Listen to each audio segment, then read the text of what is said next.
दोस्तों क्या हाल है। तारीख आज 4 जून, दिन संडे रविवार और हिंदी तिथि आज ज्येष्ठ पूर्णिमा हो गई। और आइए बात करते हैं आज के मुख्य समाचार में देश भर की तमाम बड़ी खबरों पर नजर डालते हैं। देखिए, एक तो ज्येष्ठ पूर्णिमा पर दान धर्म का विशेष महत्व होता है। माताएं बहनें आज के दिन वट सावित्री का व्रत भी रखती हैं अपने पति की लंबी उम्र के लिए और बरगद के पेड़ की पूजा करती हैं। खैर चलिए आगे बढ़ते हैं खबरों की तरफ। देखिए आप, उड़ीसा राज्य में हुए ट्रेन हादसे पर दुनिया भर के नेताओं ने शोक जताया। पाकिस्तान के प्रधानमंत्री ने भी हादसे को दर्दनाक बताया, तो वहीं कनाडा के प्रधानमंत्री बोले कि मुश्किल वक्त में हम भारत के साथ हैं। बॉलीवुड एक्टर सलमान खान, अक्षय कुमार ने भी हादसे पर दुख जताते हुए चिरंजीवी ने ब्लड डोनेट करने की अपील भी की, तो वहीं विवेक ने इस एक्सीडेंट को लापरवाही का नतीजा बताया। कल देश के प्रधानमंत्री नरेंद्र मोदी ने भी दुर्घटना स्थल का जायजा लिया। वहां जाकर अस्पताल जाकर पीड़ितों से भी मुलाकात की। कुछ तस्वीरें आप देख सकते हैं। घायलों से मिलने के लिए कटक के अस्पताल पहुंचे और इस हादसे में मृतकों के परिवारजनों को 12-12 लाख रुपए का मुआवजा देने की घोषणा की है प्रधानमंत्री और रेल मंत्रालय की तरफ से। इस हादसे का 3D एनिमेशन का वीडियो आप देख सकते हैं। कुछ यूं हुआ हादसा दोस्तों। ये सबसे पहले कोरोमंडल एक्सप्रेस ट्रेन एक मालगाड़ी से टकराती है और इस टक्कर की वजह से कोरोमंडल के कुछ डिब्बे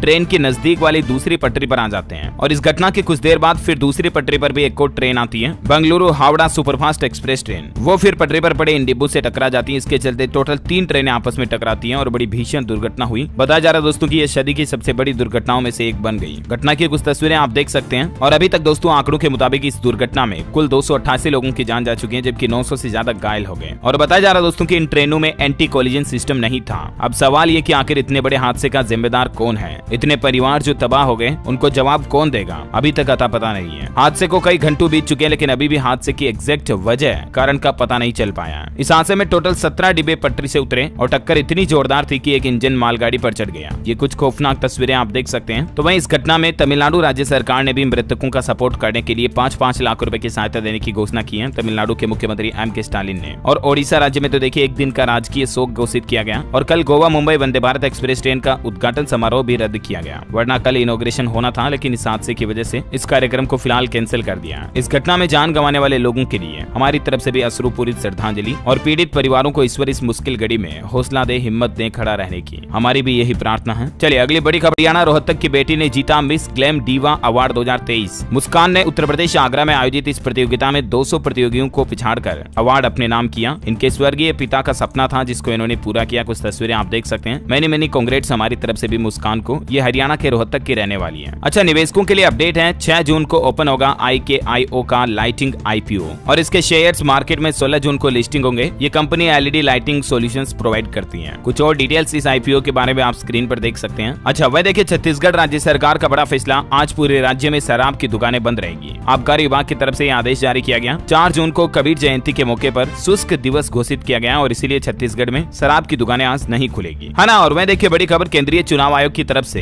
आगामी विधानसभा चुनाव को देखते हुए विधानसभा चुनाव वाले राज्यों में आदेश जारी किए हैं। 3 साल से ज्यादा पद पर बैठे अफसरों के तबादले होंगे, यानी उनके ट्रांसफर किए जाएंगे। निर्वाचन आयोग ने मुख्य सचिव को पत्र भी लिखा। 31 जुलाई तक डेडलाइन दी गई। वह देखिए खबर, पश्चिम बंगाल में उगाया गया दुनिया का सबसे महंगा आम। और ये कितना महंगा, इस बात का अंदाजा लगा सकते हैं आप। 1 किलो की कीमत 2,70,000 रुपए है, यानी एक आम लगभग 90,000 रुपए का। पश्चिम बंगाल के बीरभूम के दुबराजपुर में ये दुनिया का सबसे महंगा आम, जिसकी किस्म का नाम है मियाजाकी, इसे उगाया गया है। इस आम की कुछ फोटो भी आप देख सकते हैं। वाकई में बहुत ज्यादा ही महंगा है ये। अच्छा, पहलवानों के मामले को लेकर बड़ी खबर आ रही है। बृजभूषण सिंह के खिलाफ 4 गवाह भी आए सामने, जिनमें 2 तो महिला रेसलर हैं। एक कोच और इंटरनेशनल रेफरी ने भी बृजभूषण के खिलाफ गवाही दी। अब खबर है कि 4 मंत्रियों की टीम पहलवानों से बातचीत भी कर सकती है। तो वहीं देखिए कुछ पहलवानों ने तो सीधा आरोप लगाया है कि बृजभूषण ने सीने और पेट पर हाथ फेरा, फिर इस तरह की गंदी डिमांड भी की। एक नाबालिग रेसलर इसके चलते डिप्रेशन में भी आ गई। और वहीं दोस्तों रेसलर्स वर्सेस बृजभूषण के मुद्दे पर हरियाणा के मुख्यमंत्री मनोहर लाल ने भी दावा किया कि कुछ संगठनों की वजह से फैसला नहीं हुआ। मामला सुलझाने के लिए खाप पंचायतें आगे आए और इस विवाद में IAS खेमका की भी एंट्री हो चुकी है। पहलवानों को सच्चा नायक बताया, बोले महिलाओं की गरिमा का संघर्ष मील का पत्थर साबित होगा, है ना। और वहीं देखिए एक बड़ी चौंकाने वाली खबर आ रही दोस्तों। चीन एक बड़ा एक्सपेरिमेंट कर रहा है। स्पेस के बाद चीन अब पृथ्वी के अंदर पहुंचना चाहता है, गहराई में, और इसके लिए पृथ्वी के क्रस्ट तक, यानी कि पृथ्वी के बाहरी खोल की गहराई तक पहुंचने के लिए चीन धरती पर 32,808 फीट की खुदाई का गहरा गड्ढा बना रहा है। साइंटिस्ट बोले कि ये काम उतना ही मुश्किल है जितना कि तार पर ट्रक चलाने जितना। आप खुद ही अंदाजा लगा सकते हैं कि आखिर कितना बड़ा एक्सपेरिमेंट कर रहा है चीन। खबर है कि अगले 457 दिन में ये प्रयोग पूरा हो सकता है। इतनी गहरी ड्रिलिंग की जाएगी धरती के अंदर, है ना। और वह देखिए बड़ी खबर, ब्रिटेन ने भी माना कि जबरन ले गए थे कोहिनूर हीरे को लेकर रॉयल फैमिली की प्रदर्शनी में लिखा गया, महाराजा दिलीप सिंह को हीरा देने के लिए मजबूर किया था। और हाल ही में तो आपको पता होगा खबरें आई थी कि मोदी सरकार भारत से अंग्रेजों द्वारा ले गई विदेशी चीजों को वापस भारत लाने की पहल भी कर रही है। उम्मीद है कि जल्द ही भारत का का कोहिनूर हीरा भी वापस भारत आएगा। अच्छा, इनकम टैक्स को लेकर अपडेट आ रहा है कि औसतन इस साल 16 दिन में इनकम टैक्स का रिफंड मिल रहा है। आपको अभी तक अगर अपना रिफंड नहीं मिला तो ऑनलाइन आप स्टेटस चेक कर सकते हैं इस पोर्टल के जरिए। राजस्थान के मुख्यमंत्री अशोक गहलोत बोले 2030 तक राजस्थान बनेगा देश का सिरमौर। 2210 करोड़ के विकास कार्यों का शिलान्यास और लोकार्पण किया राजस्थान के सांचौर में, और इसी वक्त उन्होंने ये बड़ी बातें भी कही। वैसे राजस्थान में कई जिलों में आंधी आई, बारिश आई। देखिए जयपुर और जोधपुर में ओले भी गिरे। 11 जिलों में अभी भी मौसम विभाग का अलर्ट है। 6 जून के बाद गर्मी पड़ेगी। मध्य प्रदेश में भी भोपाल, इंदौर में तेज बारिश, ओले गिरे। मंदसौर, विदिशा, रायसेन वगैरह में भी पानी हुआ। अगले 2-3 दिन ऐसा ही रहेगा मौसम। और बिहार के 11 जिलों में हीट वेव का अलर्ट यानी कि लू चलेगी। तो हिमाचल प्रदेश में भी अब बारिश से राहत मिलेगी, मौसम विभाग का कहना है। और वहीं पूर्वी उत्तर प्रदेश में तो नौतपा के चलते गर्मी पड़ेगी, लेकिन पश्चिमी उत्तर प्रदेश में बारिश के भी आसार है। यूपी के 12 जिलों में आंधी और बारिश का अलर्ट है। स्काईमेट वेदर की रिपोर्ट के मुताबिक अगले 24 घंटों के दौरान अंडमान निकोबार द्वीप समूह, केरल, लक्षद्वीप में हल्की मध्यम बारिश हो सकती है। तो वहीं उत्तर पूर्व राजस्थान में धूल भरी आंधियां चल सकती हैं। आंतरिक तमिलनाडु, पूर्वोत्तर भारत और सिक्किम के कुछ हिस्सों में भी बारिश की संभावना है। पश्चिमी हिमालय, गंगे, पश्चिम बंगाल, तटीय उड़ीसा, तटीय कर्नाटक, दक्षिणांतरिक कर्नाटक और महाराष्ट्र में भी 1-2 जगहों पर हल्की बारिश हो सकती है ना। और मैं दोस्तों सराफा बाजार पर नजर डालें तो देखिए आप, सोने के भाव में गिरावट हुई और चांदी में उछाल देखा गया। सोना 200 रुपए सस्ता हुआ और अभी सोने का रेट 62,000 रुपए प्रति 10 ग्राम पर पहुंच गया है। तो वहीं चांदी 800 रुपए महंगी होकर 74,400 रुपए प्रति किलोग्राम चल रही है। कोरोना आंकड़ों की बात करें तो देखिए सक्रिय मामलों की संख्या अभी भारत में 3500 रह गई है। राहत की बात है, धीरे धीरे रोजाना मामलों में गिरावट आ रही है। चलिए अब अपन कुछ एजुकेशनल खबरें देख लेते हैं। देखिए एयरफोर्स कॉमन एडमिशन टेस्ट के लिए आवेदन जारी। कैंडिडेट्स 30 जून तक अप्लाई कर सकते हैं। 276 पदों पर होगी भर्ती। सरकारी नौकरी को लेकर और एक अपडेट है। झारखंड कर्मचारी चयन आयोग ने एक्साइज कांस्टेबल के 583 पदों पर वैकेंसी निकाली। 30 जून तक आवेदन कर सकते हैं। और 18 साल के युवाओं के लिए आरबीआई में भी नौकरी निकली हुई है। ग्रेजुएशन कर चुके हैं तो फिर काफी ज्यादा वैकेंसीज अवेलेबल है। देखिए आप आरबीआई में ग्रेड बी ऑफिसर के पदों पर भर्ती निकली है, जिनकी डिटेल्स भी आप स्क्रीन पर देख सकते हैं। तो वहीं 10वीं पास के लिए रेलवे में भी नौकरी करने का मौका है। दरअसल साउथ ईस्ट सेंट्रल रेलवे में 10वीं पास के लिए वैकेंसीज निकली हुई है। 548 पदों पर जानकारी आप देख सकते हैं ज्यादा। अच्छा, तो वहीं हरियाणा के